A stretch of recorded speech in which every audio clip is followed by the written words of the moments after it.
My name is Reese Calloway. I'm 36 years old, and for 11 years I worked as a product designer for a mid-sized consumer goods company outside Denver, the kind of job where you learn exactly how a good idea gets built, protected, and eventually sold. 2 years ago, 6 weeks after I gave birth to my daughter, I sat on my bathroom floor at 2 in the morning, exhausted in a way I hadn't known a body could survive, and sketched the first version of what would become the Bloom box in the back pages of a hospital discharge folder.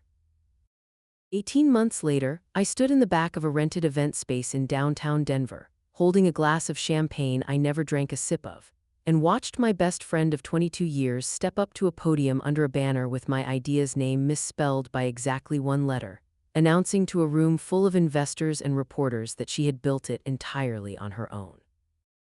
I want to be clear about something before I tell you the rest of this story, because it matters for everything that follows. Bree Sutton did not come up with the Bloom box. I did. I have the notebook, I have the emails. In 6 weeks before that party, without telling her, I had already made sure I had something else too, something she would not find out about until the exact moment it would do the most damage. That night, watching her smile under the wrong but almost right name of my own idea, I raised my glass along with everyone else in the room. I smiled too. I want you to remember that I smiled because it matters later. I want to tell you this story the way it actually unfolded for me, slowly, over almost 2 years, because I think that's the only honest way to tell it. Nothing about what Bree did looked dramatic while it was happening. It looked, for most of that time, like generosity, like a best friend showing up to help carry something too heavy to lift alone. That's exactly what made it so easy for her to do and so hard for me to name. If you're new here, welcome, and if you've ever poured years into something quietly while somebody louder took the bow for it, I think you already know exactly what kind of story this is going to be. Drop a comment and tell me where you're watching from, and if you've ever had a Bree in your own life, stick around because this one has a paper trail. Let me take you back to 2003 to a cul-de-sac in a working-class neighborhood outside Colorado Springs, where Bree Sutton and I met in the 4th grade and became inseparable within about 3 weeks. Bree was the kind of kid teachers either loved or found exhausting, depending on the day, the one who raised her hand before she'd fully finished forming the thought, who could talk any adult in the building into an extension, an extra minute of recess, a second chance. I was the kid 2 desks over who actually finished the assignment on time and then quietly helped Bree finish hers too, because it was easier than watching her panic about it during lunch. That dynamic, Bree as the spark, me as the follow-through, set itself in place early, and it never really moved for the next 22 years. I want to give you 3 specific memories that show you exactly how it worked, because I think they explain more than any general description could. The first, 7th grade, a school fundraiser where Bree had the idea to sell decorated pencil cases, and I was the one who actually sat at my kitchen table for 3 consecutive weekends gluing rhinestones onto 41 pencil cases while Bree handled sales, which mostly meant she stood in the cafeteria taking credit and orders in roughly equal measure. We made $187 total. Bree kept the poster board with her name on it as founder for the rest of the year taped inside her locker. I never asked for mine back. I don't think I even thought to. The second, junior year of high school, when Bree's parents went through a difficult divorce and she moved in with my family for 4 months. My mother, without ever making it a big production, simply set a 4th plate at our table every night and never once mentioned it as a burden. Bree and I got closer than we'd ever been that year, genuinely, and I don't want this story to erase that. There was real love underneath everything that came later, which is part of what made all of it so hard to finally see clearly. The third, the week we both turned 25, Bree pitched her first real business idea to me over wine at my old apartment, a subscription skincare box, nothing that ever went anywhere, and said, laughing, pouring us both another glass, "You're so much better at the actual building part than I am. I'm the ideas person. You're the person who makes ideas real." I remember laughing along with her, taking it as a compliment, the way I'd taken almost everything Bree said as a compliment for 2 decades by then. It would be years before I let myself notice that being called the person who makes ideas real is a very specific way of being told your ideas don't count as ideas at all. That's the shape of us going into everything that came next. Bree, the spark, me, the follow-through. Nobody ever sat either of us down and assigned us those roles. We just slid into them the way you slide into a groove worn smooth by 20 years of walking the same path, and it took something enormous eventually to notice the groove was there at all. I should mention one more chapter of that early friendship from college because it's the clearest early preview of everything that came later. Sophomore year, Bree and I shared an apartment off campus with two other roommates, and Bree organized what she called a study collective, really just our small friend group pooling notes and quizzing each other before exams. It worked well enough that a professor mentioned it approvingly in an alumni newsletter feature the following year, describing a peer-led study group founded by senior Bree Sutton. I had, in fact, been the one who'd actually built the shared notes document everyone used, organized by week and by exam, painstakingly formatted so anyone could find what they needed in seconds. Bree had come up with the name and invited people. When I saw the newsletter mention, I remember feeling a small flicker of something, not quite hurt, more like confusion, a sense that the story didn't quite match what I remembered. I mentioned it to Bree over dinner that week lightly, almost joking. She laughed and said, "Oh my God, that's so annoying, I'll tell them to fix it," and then never did, and I never brought it up again. I didn't think about that moment again for almost 15 years. I think about it constantly now. There's a fourth memory worth including too, because it explains something about why I let that dynamic run as long as I did. I grew up the younger of two kids in a house where my older brother's achievements, a baseball scholarship, later a steady engineering career, took up most of the available attention, not out of any cruelty from my parents, just the ordinary physics of a household with limited bandwidth. I learned early that being low maintenance, competent, and quietly reliable was its own kind of currency, one that got me described at every family gathering for years as the easy one. I didn't mind it at the time. I actually liked being easy. It took me most of my 30s to understand that being easy and being seen aren't the same thing, and that I'd been trading one for the other without quite noticing the exchange rate, for a very long time before Bree ever entered the picture at all. Bree didn't create that pattern in me. She simply recognized it, the way people who need something from you always seem to recognize exactly the shape of what you're willing to give. In the spring of 2023, 6 weeks postpartum with my daughter, Ren, I was recovering from an unplanned C-section, sleep-deprived in a way that made the days blur together, and profoundly frustrated by how little practical support existed for the specific unglamorous mess of early postpartum recovery, the mesh underwear, the Puri bottles, the nipple cream, the disorganized advice from 6 different well-meaning people. None of it packaged together in any way that made sense when you were too exhausted to think clearly. I started sketching an idea in the back pages of my hospital discharge folder, the only paper within reach at 2 in the morning. A single curated box, shipped before the birth so it arrived within the first week home, containing everything a postpartum body actually needed, organized by day rather than by product category, with a small card explaining what each item was for in language that didn't assume you had the mental bandwidth for a skincare routine. I called it, in my own sleep-deprived handwriting, the Bloom Box, mostly because I liked the idea of something recovering slowly into shape rather than snapping back, which was the language every other postpartum product on the market seemed to use. I didn't tell anyone outside my husband, Colin, for nearly 4 months. I filled 2 more notebooks with supplier research, cost breakdowns, packaging sketches. I reached out to a small manufacturer in Fort Collins that summer and got a sample run of 40 boxes made at a cost of $2,140, which I paid for out of my own savings, mostly to see whether the physical object matched what I'd been imagining for months. I remember unpacking that first sample shipment in our garage on a Saturday afternoon in July, Ren asleep in her bassinet just inside the door where I could hear her, and feeling something settle in me that I hadn't felt in months of new motherhood fog. The specific, quiet satisfaction of watching an idea that had only existed in a spiral notebook become something you could actually hold in 2 hands. Colin came out to find me still sitting on the garage floor an hour later, surrounded by open boxes, and just sat down next to me without saying anything for a while, which is, I've come to understand, one of the most loving things a person can do. The rationalization I made that whole first year was simple and I think reasonable at the time. This is still just a hobby I'm testing quietly, and there's no reason to bring anyone else in until I know it's real. I wasn't hiding it from Bree specifically. I just wasn't ready to say it out loud to anyone who might have an opinion about it yet, and Bree, more than almost anyone I knew, always had an opinion. There's a detail from that same year that matters more than almost anything else in this story, and I want to walk through it carefully, because at the time it felt like nothing more than professional caution.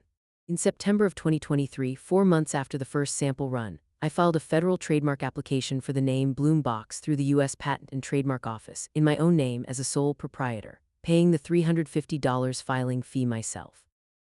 I want to be honest about why I did that. It wasn't foresight about Bree.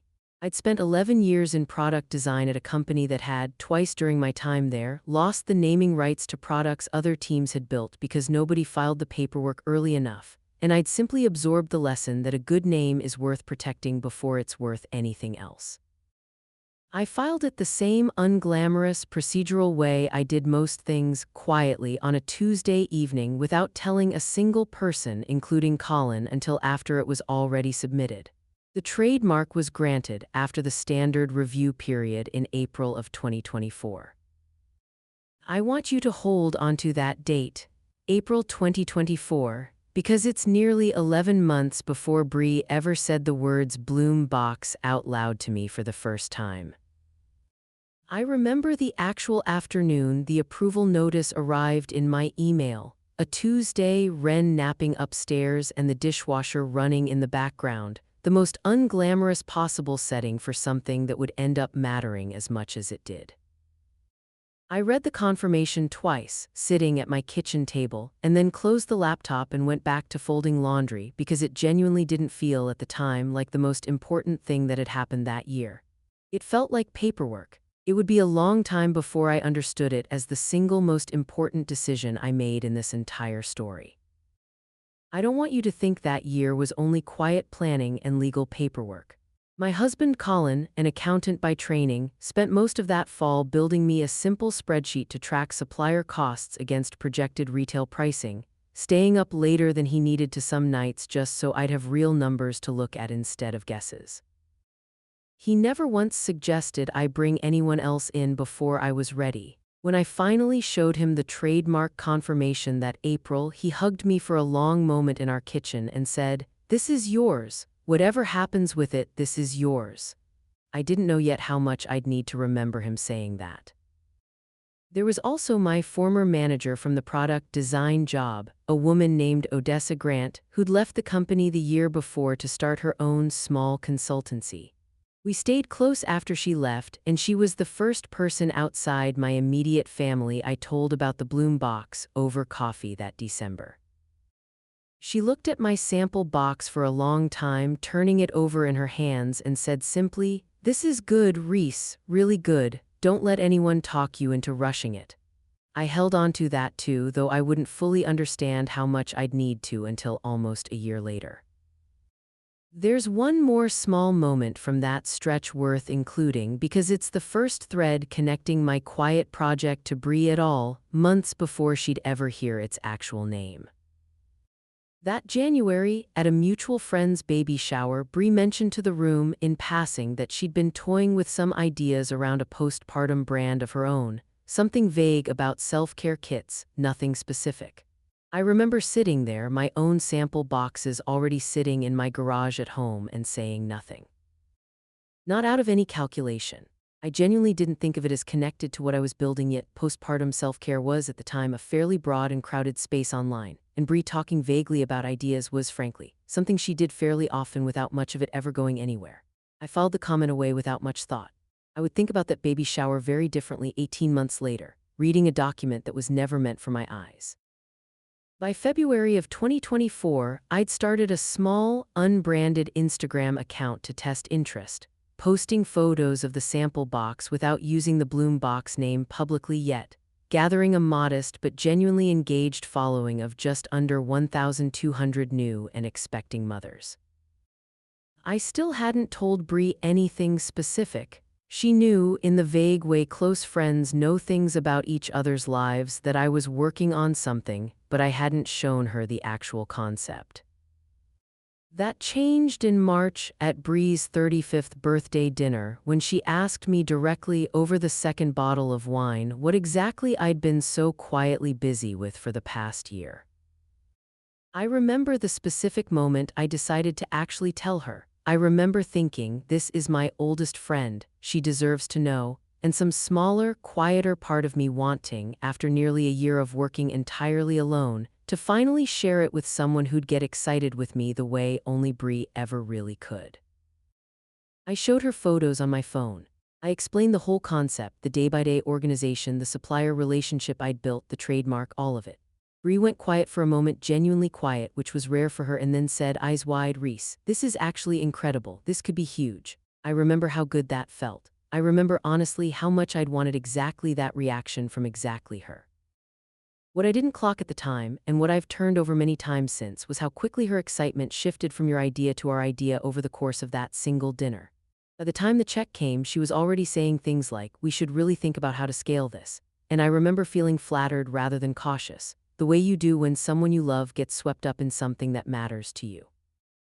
She asked, almost offhand, whether I'd actually protected the name yet, a strange, specific question for someone hearing about the idea for the first time, though I didn't think anything of it at the time. I told her yes, it had gone through that spring. She nodded, and the conversation moved on to something else, and I didn't think about that exchange again for over a year. There's an incident from that same April worth including on its own, small at the time, larger in hindsight. In our long-running group text with two other college friends, Priyan Osai and Ling Chen, Bree posted a photo of my sample bloom box with the caption, obsessed with this idea I've been developing, more soon eyes. Priyan, who knew I'd been the one quietly working on it for a year, texted me privately afterward, half joking, did Bree just claim your baby box lol? I remember laughing it off in my reply, ha, she's just excited, we're doing it together, genuinely believing that as I typed it. I didn't correct the group chat, I didn't ask Bree to. I told myself the way I'd tell myself a dozen more times that year that it wasn't worth making a thing out of a throwaway caption. I didn't yet understand that throwaway captions, repeated often enough, quietly become the record. Within 3 weeks of that dinner, Bree had inserted herself fully into the project, and I want to be precise about how that happened, because it never once looked like a hostile takeover. It looked like generosity. Bree had spent the last 6 years building a moderately successful lifestyle and parenting content brand online, close to 140,000 followers across platforms, and she framed her involvement from the very first conversation as pure complementary skill. You're the product person, she said, sitting cross-legged on my living room floor that April, genuinely enthusiastic in a way that still, even now, I believe was at least partly real. I'm the audience and the fundraising person. Between the two of us, we could actually make this a real company instead of just a nice idea. I said yes. I want to sit with why I said yes, because it's the same reason I'd said yes to 100 smaller version of this arrangement over 22 years of friendship. Bree made things feel bigger and more possible than I ever quite let myself believe they could be alone.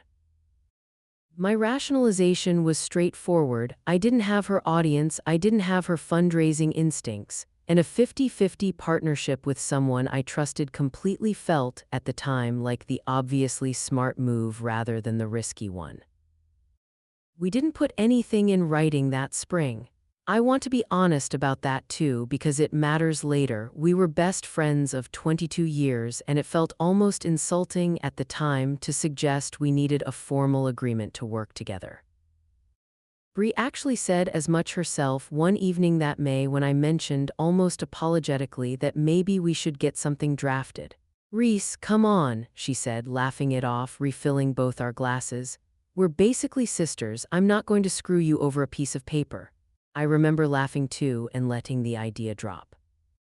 That same June, Bree suggested opening a joint business bank account just to keep things simple while we're small, and asked me to deposit the $2,140 I'd already spent on the sample run as my own initial contribution, framing it as a fair starting point since she'd be covering the first round of marketing spend herself.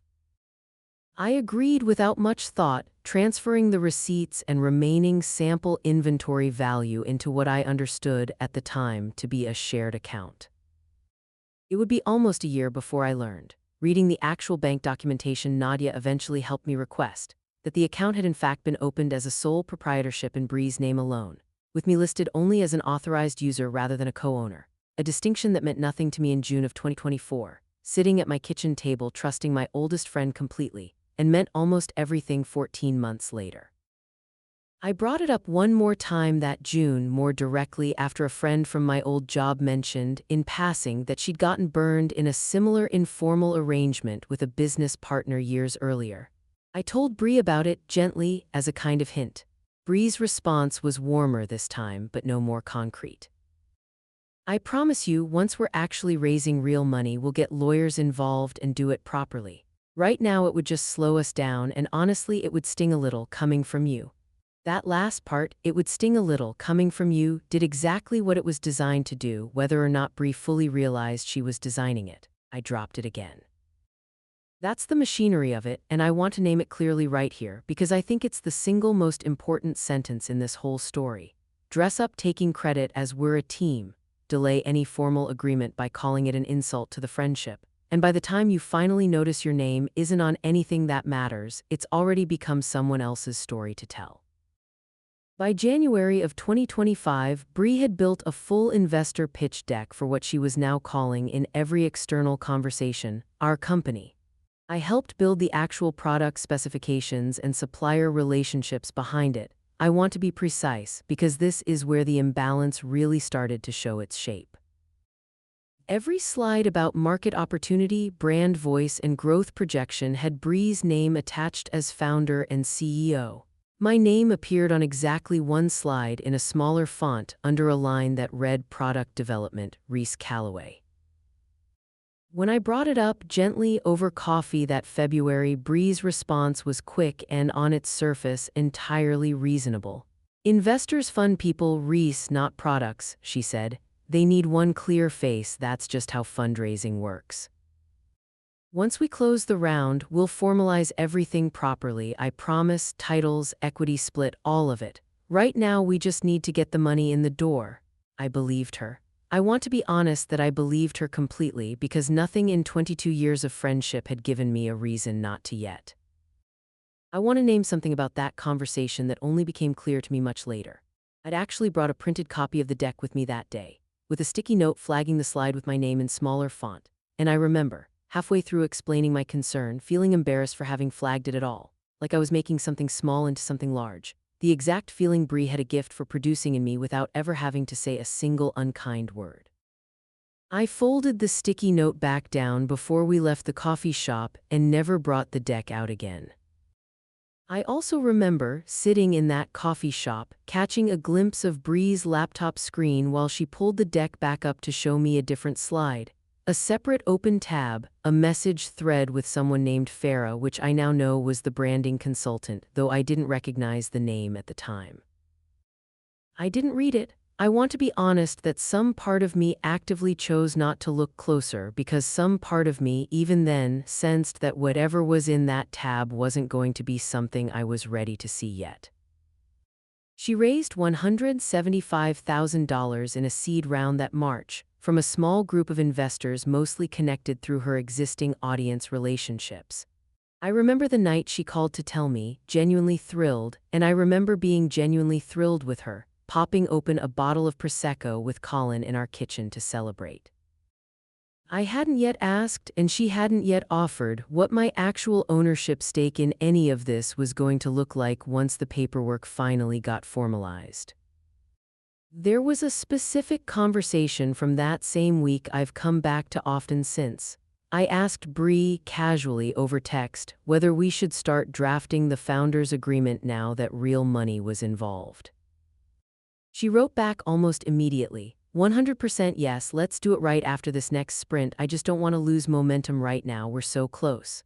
The sprint she meant was a 3-week product photography push ahead of the company's first real marketing launch. The founders' agreement never got scheduled after it, nor after the next thing. There was always a next thing. I want to pause again here, because I don't want this story to read as purely bleak leading up to what comes next. That same February, my daughter Ren, not yet 2, watched me packing sample boxes at our kitchen table one evening and insisted, with the particular stubbornness of a toddler, on helping. which mostly meant handing me items in whatever chaotic order she pulled them from the box and beaming with pride each time I thanked her. Colin caught it on video, and I still watch that clip sometimes, more than almost anything else from that whole period, because it reminds me why I'd started the whole thing in the first place, not for Brie, not even really for a company, but for exactly that kind of small, ordinary joy. Odessa, too, stayed a steady presence through that stretch. She'd check in every few weeks, never pushy, always asking the same simple question, "How are you feeling about the split of things, not just the product?" And I remember brushing the question off more than once, not because I didn't have an honest answer, but because I wasn't ready yet to hear myself say it out loud. She never pushed past my deflections. She just kept asking gently month after month, planting a question I wouldn't actually let myself answer for almost a year. I remember one specific coffee with her that same spring, sitting outside on an unseasonably warm February afternoon, when she finally said something a little more direct than her usual gentle check-ins.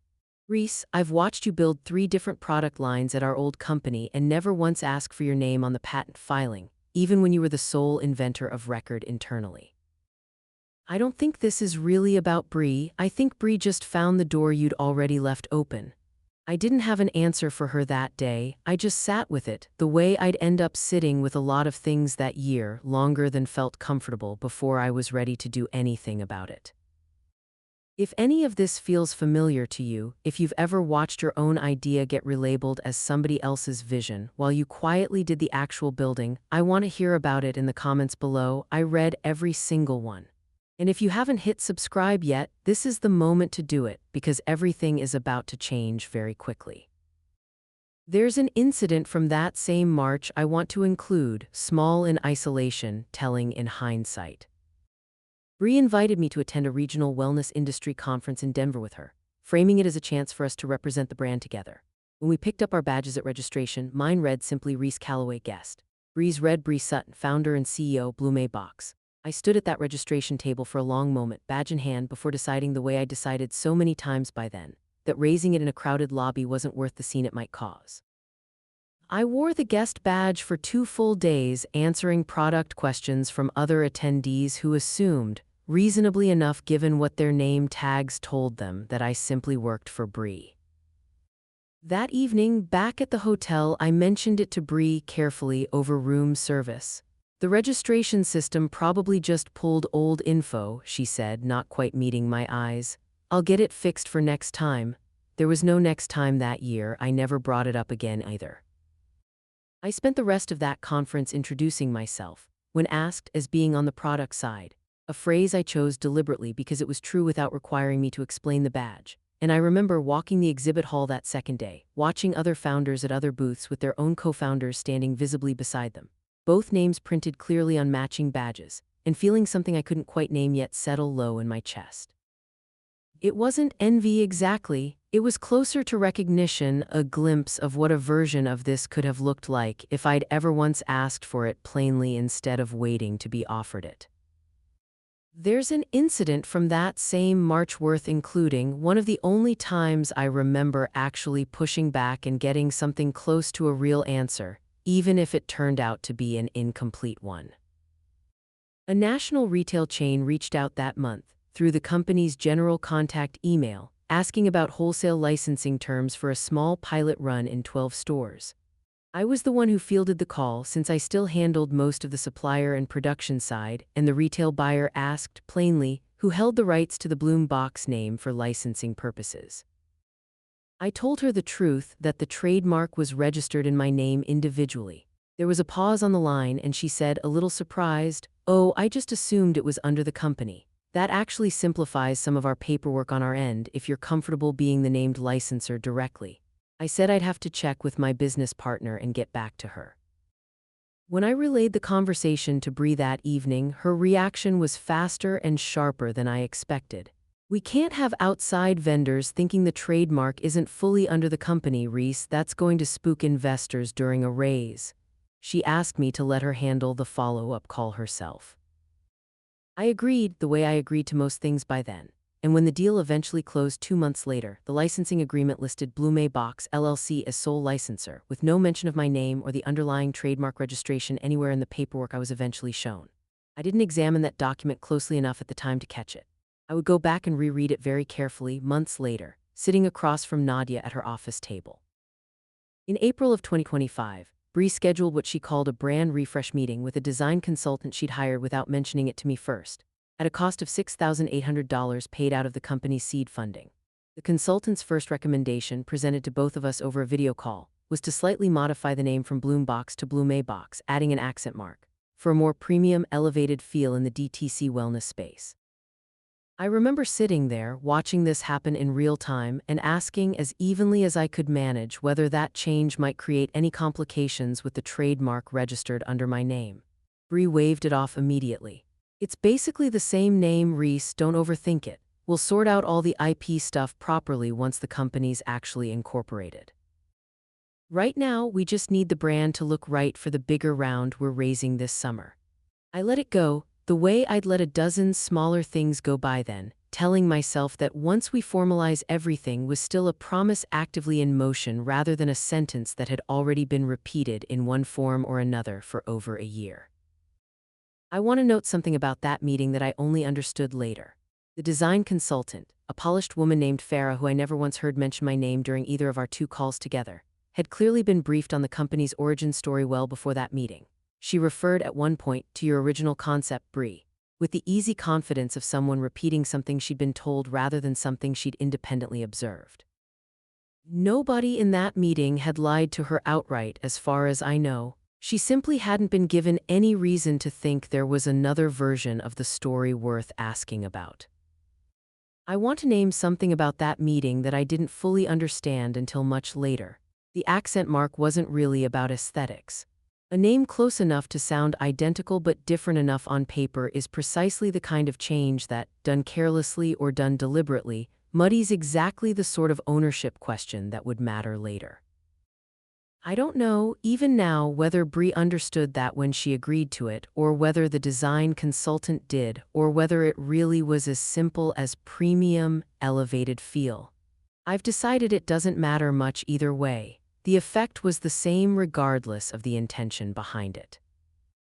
There's one more incident from that same spring worth including, because it's the first moment I remember feeling something closer to alarm than mild unease. In May, I learned entirely by accident that Bree had contacted my manufacturer in Fort Collins directly, without me on the call, to negotiate a larger production run, and in the process had referred to herself in writing, in an email I only saw because the manufacturer's rep accidentally kept me copied on the thread, as the founder and sole decision-maker for Blume Box. Not co-founder, sole decision-maker. I read that phrase 4 times before I fully absorbed it, sitting at my desk with the manufacturer's email still open on my screen, my coffee going cold beside the keyboard. The rep, a kind, unhurried man named Todd who'd worked with me since that very first sample order back in 2023, had no way of knowing the phrase would land the way it did. To him, it was ordinary business shorthand. To me, it was the first time I'd seen, in someone else's plain handwriting rather than my own suspicion, exactly how Bree had been describing our arrangement when she thought I wasn't in the room. I called Bree that same evening and her explanation came fast, practiced, almost before I'd finished the question. "That's just how you talk to vendors, Reese. It streamlines the negotiation to have one clear point of contact. It doesn't mean anything about how we actually run things between us." I remember wanting badly to believe that. I remember choosing to believe it one more time because the alternative, that my best friend of 22 years was quietly rewriting the story of whose company this actually was, one small conversation at a time, was still, at that point, more than I was ready to let myself see clearly. I called the manufacturer's rep myself the next morning, a woman named Priyanka I'd worked with directly since that very first sample run 2 years earlier, mostly just to double-check pricing on the new run rather than to investigate anything.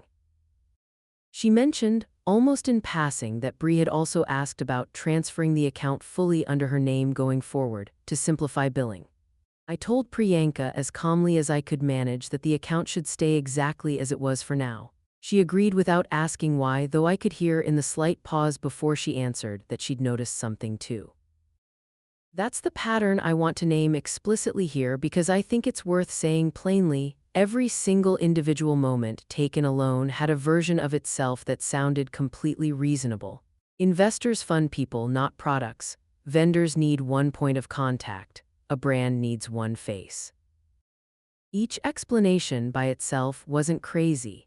It's only when you stack 5 years of those explanations end to end that you can see the actual shape of what was happening. A slow, patient, always defensible erasure of my name from something I had built, quite literally, from a hospital discharge folder at 2 in the morning.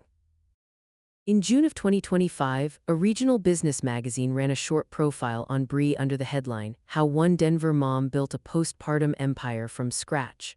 The article, about 900 words, mentioned me exactly once in a single clause describing an early product consultant who helped with initial packaging. I read it standing in my kitchen, phone in hand, and felt something in my chest go tight in a way that had become almost familiar by then, not surprise anymore, just a dull, accumulating ache, the particular exhaustion of watching your own story get rewritten in public, one small, plausible-sounding phrase at a time. I texted Bree a screenshot with a single line, "Consultant." She called me within the hour, apologetic in the fast, smoothing over way I'd come to recognize as her default setting whenever something like this surfaced. The reporter barely gave me any space to talk about the team, Reese. I swear I mentioned you by name in the actual interview. I can't control what they cut. Maybe that was even true, I'll never fully know. What I did know, reading that article a second time that evening after Ren was in bed, was that it was the 4th time in 18 months my role had been quietly minimized by some version of circumstance that was always, somehow, nobody's fault in particular. I didn't call Nadia yet. I want to be honest that even after that article I still wasn't ready. I just saved the clipping to the same folder where I'd started keeping everything else and went back to packing the next day's orders the way I had for 2 years by then, telling myself one more time that this still wasn't quite the moment. For most of that summer, things moved fast on the outside and stayed quietly unresolved underneath. Bree closed a second funding round in July, $410,000 this time, from a slightly larger group of investors, including one actual venture fund with a specific interest in direct-to-consumer wellness brands. I still hadn't seen a formal equity agreement. I still hadn't seen a formal title. I told myself one more time that once the funding settled, once the company actually incorporated properly, my name and my stake would be sorted out the way Bree had been promising for a year and a half. I want to describe what that summer actually felt like from the inside because I think it matters. I was still doing real substantial work, sourcing new packaging materials, redesigning the insert cards, personally training 2 new part-time employees Bree had hired to handle fulfillment. And I was doing all of it with the growing, unspoken sense that I was building the walls of a house I might not actually own. I didn't have language for that feeling yet. I just noticed, more and more that summer, a low hum of unease every time someone new referred to the company as Bree's company without correction, including, on more than one occasion, Bree herself. That July was also when I started keeping my own quiet record of things, almost without consciously deciding to a screenshot of the conference badge, a photo of the pitch deck slide with my name in smaller font, the manufacturer email forwarded to my personal account, and saved in a folder I labeled at the time nothing more dramatic than Bloom Box reference. I told myself it was just good organizational habit, the same instinct that had made me file the trademark in the first place. I understand now that some part of me had already started building a case, long before I let myself admit that's what I was doing. The moment that changed everything for me arrived on August 9th, a Saturday almost by accident. Bree had asked me that week to help proofread a pitch document ahead of a larger investor presentation scheduled for later that month, and she'd shared a folder of materials through a cloud drive link that, due to what I still believe was simply a permissions mistake on her part, included not just the polished pitch deck but an internal planning document titled Founder Story Draft Notes, clearly meant only for her and the outside branding consultant she'd hired that spring. I want to describe what it felt like to open that document because I don't think shock quite covers it, and I don't want to overdramatize it either. It was quiet. My hands didn't shake. I just sat very still at my kitchen table, Ren napping upstairs, and read a document that had never been meant for my eyes. The notes outlined, in Bree's own bullet points, the story she planned to tell investors about how Blume Box began, a story in which she described discovering a massive white space in the postpartum wellness market during her own pregnancy research. Developing the initial concept with input from a close friend in product design, and building the company from the ground up solo before bringing on limited outside support. My name did not appear once in the entire 5-page document, not even in the smaller, diminished form it had occupied on that very first pitch deck slide 18 months earlier. Underneath that, in a separate note clearly meant for the branding consultant rather than for me, was a single line that I have not been able to fully stop thinking about since. Reese doesn't need to be part of the public story. She's not the type to push back on that, she never has been. Keep her name off anything investor-facing going forward. I sat with that sentence for a long time, not the betrayal itself. By August, some quiet part of me had already half-braced for something like it. It was the second half of the sentence that stayed with me. She's not the type to push back on that, she never has been. 22 years of friendship, distilled by the person who knew me best in the world into a single, calculated assumption about how far she could go without consequence, because she had decided, correctly for a very long time, that I simply wouldn't stop her. I scrolled back up and read the full document again, more slowly the second time, and found one more line I'd skipped past the first time through, tucked into a section about anticipated investor questions. If asked about the trademark, redirect, it's a technicality being resolved. Not a story point. I remember reading that phrase, a technicality being resolved, and thinking about the 18 months of we'll formalize everything properly that had never once actually resolved anything, and understanding, finally, that the delay itself had never been an oversight.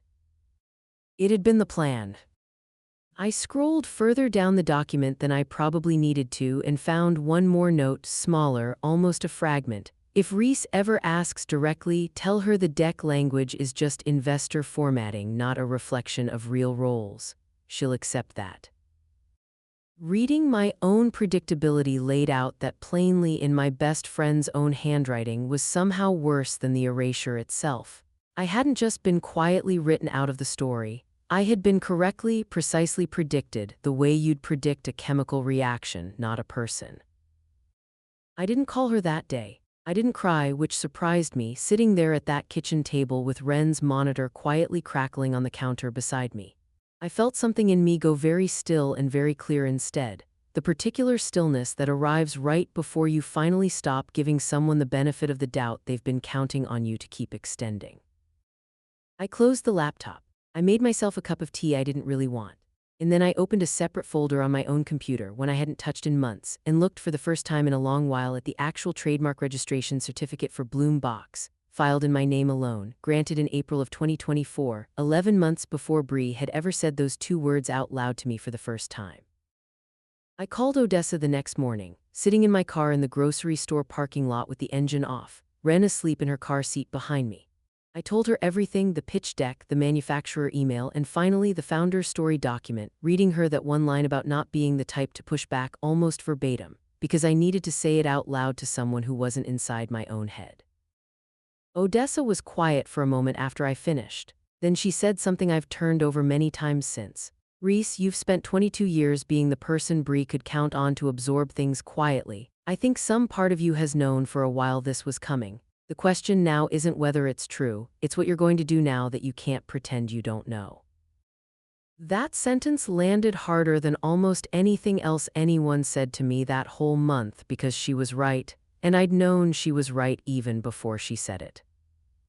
I'd felt the shape of this coming for over a year, the slide with my name in smaller font, the "we'll formalize it properly" that never quite arrived, the manufacturer email, and each time, I'd chosen to believe the more comfortable explanation instead of the true one, because the true one asked something of me I hadn't been ready to give yet. I also called Nadia Ferris that week, a friend from my product design job who'd since gone to law school and now practiced intellectual property law at a small firm downtown. We met for coffee, and I brought my laptop, showing her the trademark certificate, the pitch deck, the founder story document, and the manufacturer email, laying it all out chronologically the way I'd learned to organize product specifications for years at my old job. Nadia went quiet for a long moment, scrolling back through the dates. "Reese," she said finally, "you filed this trademark in April of 2024. She didn't say the words Bloom Box to you until March of 2025. Do you understand what that means for her position right now? She has raised over $500,000, built an entire company, and gone out to investors under a name that legally belongs to you, and she's been operating this whole time without a single formal agreement granting her any rights to use it." She looked up at me. "You are not in a weak position here. You are, legally speaking, in about as strong a position as I've ever seen a client walk in with." I remember asking her, almost sheepishly, whether it mattered that Bree hadn't technically stolen anything, that everything on paper had happened through a series of individually explainable decisions rather than one clear theft. Nadia shook her head. "Intent matters for some things. It doesn't matter for trademark ownership. She built a company on a name she doesn't own, and every day that continues without your consent is a day she's exposed. What you do with that exposure is entirely up to you, but you get to decide, not her." I also spent a long evening that week talking with my brother, the one whose achievements had taken up so much of our childhood household's attention, oddly enough the first person I called after Nadia. He listened to the whole thing without interrupting, and when I finished, he said something I hadn't expected from him. "You know, growing up, I always thought you had the easier deal. Nobody expected anything from you, so nothing you did was ever a disappointment." He paused. "I think I got it backwards. Nobody expecting anything from you just meant nobody was really looking at you at all. That's not easier, that's just quieter." I want to be honest about the fear underneath all of this because I think it's the real emotional center of the whole story more than any spreadsheet or trademark filing. It wasn't fear of losing money or even fear of losing the company, though both of those mattered. It was a smaller, older fear, one I recognized the moment I let myself name it out loud to Nadia that afternoon. If I stop being the quiet, reliable one who makes Bree's ideas real without asking for credit, who am I to her? Who have I ever been to her, if not that? I thought about the pencil cases in 7th grade, 41 of them, glued at my kitchen table while Bree took the credit in the cafeteria.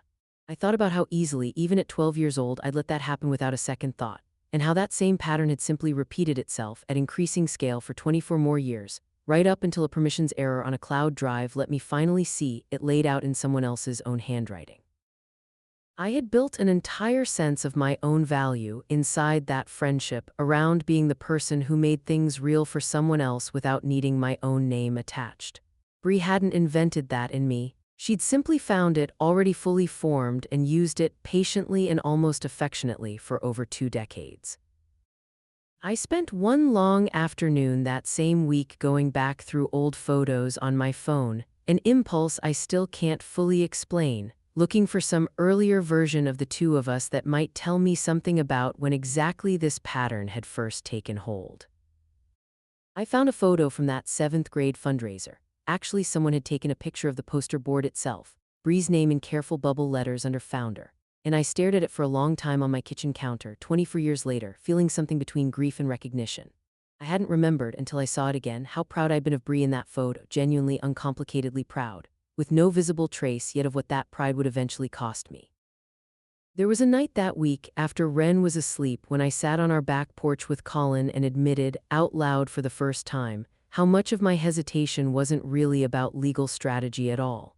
I keep thinking, if I actually use the trademark, if I actually stop this, what does that make me? I said. Someone who sued her best friend. Someone who couldn't just let it go the way I've always let things go with her. Colin didn't rush to reassure me the way I half expected him to. He just sat with it for a moment and then said quietly, or someone who finally stopped letting her decide what you're worth. I didn't have an answer for that right away. I just sat there with him a while longer, the porch light humming faintly overhead, until I did. I want to name the real decision I was making that week, because I don't think it was really about Bree at all in the end, any more than it had ever really been about pencil cases. It was about whether I was willing to let being loved by someone continue to depend on how little I asked for in return. Nadia had made it clear in purely legal terms that I held every advantage. What took longer to settle wasn't the legal question. It was giving myself permission to actually use it. There was one more conversation that week I want to include, because it shifted something in me almost as much as Nadia's or Colin's did. I called my mother mostly to hear another voice, not expecting her to have much to add to something as modern and unfamiliar to her as trademark law. She surprised me. "You glued rhinestones onto 41 pencil cases," she said, "and let that girl put her name on the poster board without a word." I remember that, Reese. "I almost said something to you back then and I didn't because you seemed happy enough with it and I didn't want to make you feel bad about being generous. I think about that sometimes. I wonder if I should have said something sooner." I told her it wasn't her job to fix that for me, but I understood, hanging up the phone that night, that this pattern had been visible to the people who loved me for a very long time before it was visible to me. I decided two things that week, sitting on that porch. First, that I would let Nadia draft a formal cease and desist regarding unauthorized use of the trademark quietly before doing anything else. Second, that I would not resolve this in a private phone call where Bree could talk her way around it the way she had a dozen times over 18 months. I would do it somewhere she couldn't manage the room. Bree's next investor presentation, the same one the founder story document had been prepared for, was scheduled for August 23rd at a rented event space downtown, in front of the exact audience she had built the entire wrong story for. That was where I decided this would finally happen. The event space held close to 80 people that night, investors, a handful of local press covering the DTC wellness space, Bree's small existing team, and near the back, holding a glass of champagne she'd handed me herself without a second thought, me. I'd arrived early deliberately, choosing a spot near the back exit where I could see the whole room without being immediately noticed. Bree stood at the podium under a banner reading Blume, thanking the room for their belief in a company I built from a single idea on my own before ever bringing anyone else in. I watched Ren's monitor app buzz quietly in my purse, a habit I couldn't quite turn off even that night, while Bree told a version of my own story to a room full of strangers as though it belonged entirely to her. I want to describe what it felt like standing in that room, listening to her, because I think it matters more than the confrontation itself. There was a strange, almost clinical distance to it by that point, not numbness exactly, but something closer to watching a performance I already knew the ending of. Nadia had sent the draft cease and desist to my email that morning, ready to file the moment I gave the word. I hadn't sent it yet. I'd decided somewhere in that last week that a legal letter delivered quietly to an inbox wasn't going to do what needed to be done. This needed to happen in the room the lie had been built for. She opened the floor for questions after her remarks, comfortable and practiced, clearly expecting the usual mix of market-size questions and growth projections. I raised my hand from the back of the room. "I actually have a question about the founding story," I said, keeping my voice level the way I'd practiced twice in the car outside. "You mentioned building Blume Box entirely on your own before bringing on outside support. I'm curious how that squares with the fact that the underlying trademark for the original name Bloom Box was filed and granted to someone else, 11 months before you'd ever used the name publicly." The room didn't go loud. It went quiet, the specific quiet of 80 people simultaneously recalculating something they thought they already understood. Bree's smile didn't fully leave her face, but something behind it did. "Reese, this really isn't the venue for." "I have the registration certificate with me," I said, and I didn't raise my voice to meet the edge that had already crept into hers. I set my glass down on a nearby table and walked to the front of the room, pulling a single printed page from my bag as I went, not a whole binder, not this time. Just the one document that mattered most. Filed April 2024 in my name as sole owner. "I also have the manufacturer email from this past May in which you described yourself, in writing, as sole decision-maker for a brand built on a trademark that has never once belonged to you. And I have a document titled Founder Story Draft Notes that I believe was meant for your branding consultant, not for me, in which you wrote that my name should be kept off anything investor-facing going forward because," and I'm quoting directly, I'm quote, "not the type to push back." Bree's face went through several things in quick succession. I watched it happen, close enough now to see all of it. Confusion first, then something closer to genuine panic, and underneath both of those, for just a moment, something that looked almost like relief, the specific relief of a performance finally being allowed to end. Reese, she said, quieter now, the room's attention sitting on her like a physical weight. I never meant for it to go this far. I kept telling myself I'd fix the paperwork once things settled down, and then it kept not settling down, and it got easier to keep going than to stop and explain. A man near the front, I found out later he represented the venture fund that had led the second round, asked plainly whether the company currently held any licensed rights to use the name it had built its entire brand around. Bree hesitated a beat too long before answering, and Nadia had prepared me well enough that I didn't need to wait for her to find the words. No, I said before Bree could. There is currently no license, no agreement, and no formal ownership stake for me in this company, despite 18 months of promises that it would be formalized. That's part of why I'm standing here tonight instead of in a lawyer's conference room. I wanted the people who just put real money into this brand to hear that directly from the person who actually owns the name it's built on. Another woman, one of the earlier seed investors from that first March round, asked something quieter, almost gently, from her seat near the middle of the room. Reese, why now? Why not just send a legal letter and settle this privately? I'd thought about that question a great deal in the days leading up to that night, and I answered it honestly. Because for 18 months, every time something like this came up privately, it got explained away privately, one conversation at a time, and I believed the explanation every single time. I didn't want tonight explained away in private too. I wanted everyone who's about to build their own investment on top of this name to hear the actual timeline once, all at the same time in the same room. I want to be honest that there was a version of that moment where I could have said something much sharper. I didn't. I believe you, I said, turning back to Bree. I think you genuinely didn't set out 22 years ago to build a company on top of erasing me from it. I think it happened slowly enough that you never had to look directly at what you were doing, one small email and one small slide at a time. But it happened, and tonight, in front of everyone in this room who just invested actual money in a brand name that legally belongs to me, it's going to stop happening quietly. I looked out at the room, not just at her. You don't get to build something on someone else's foundation and call it solo just because she loved you too much to make you say her name out loud. Nobody clapped. It wasn't that kind of room, and it wasn't that kind of moment. But I watched at least 3 investors near the front quietly pull out their phones, and I watched Bree's operations lead, a young woman named Talia who'd always struck me as decent and slightly out of her depth in the middle of all of it.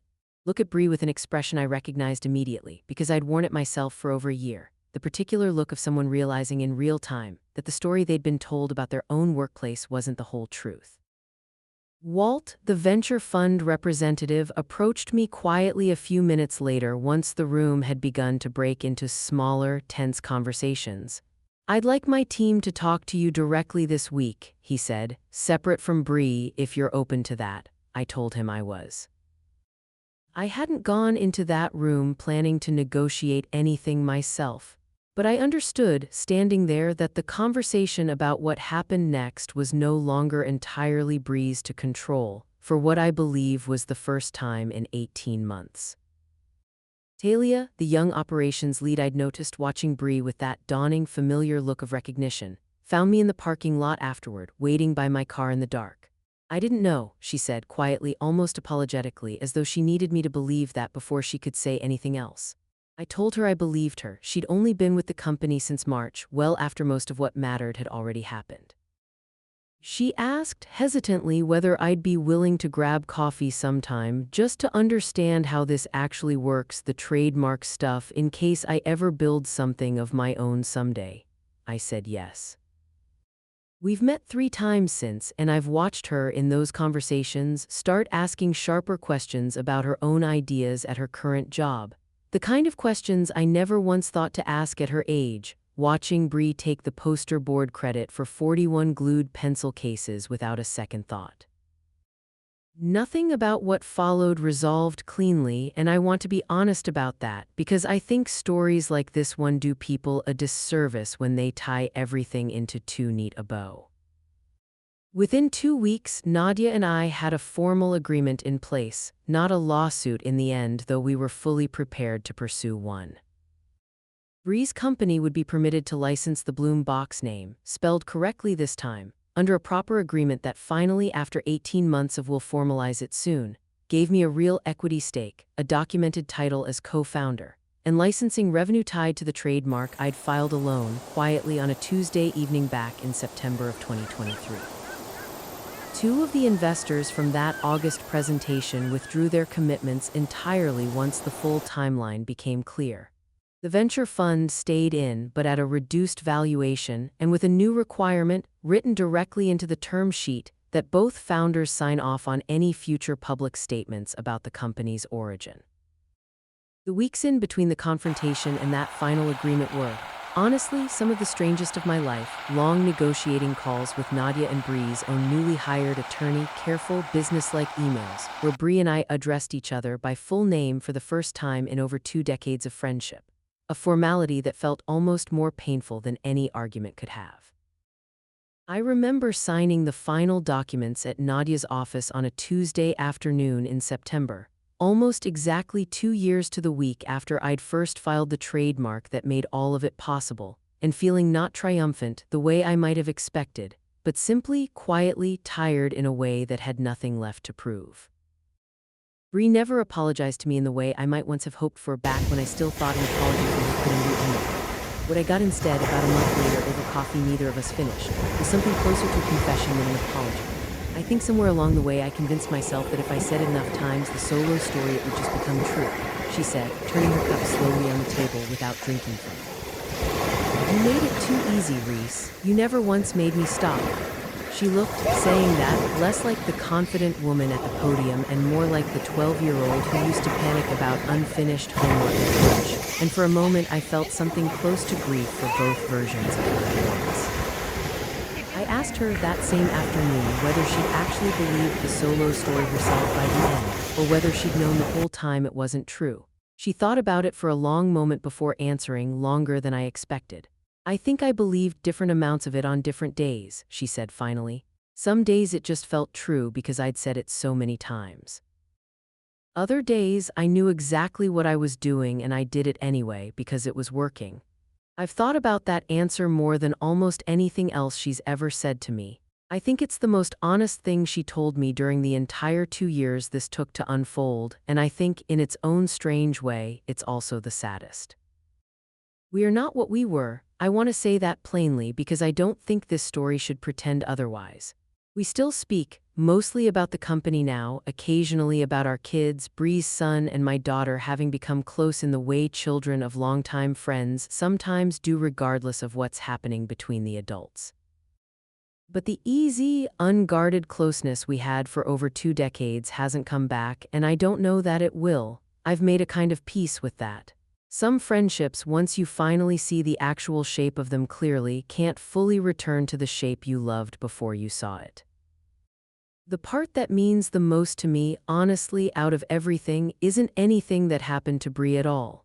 It's a conversation I had with my daughter this spring, 3 years old now, watching me pack a fresh batch of Bloom boxes at our kitchen table the way she used to help as a toddler.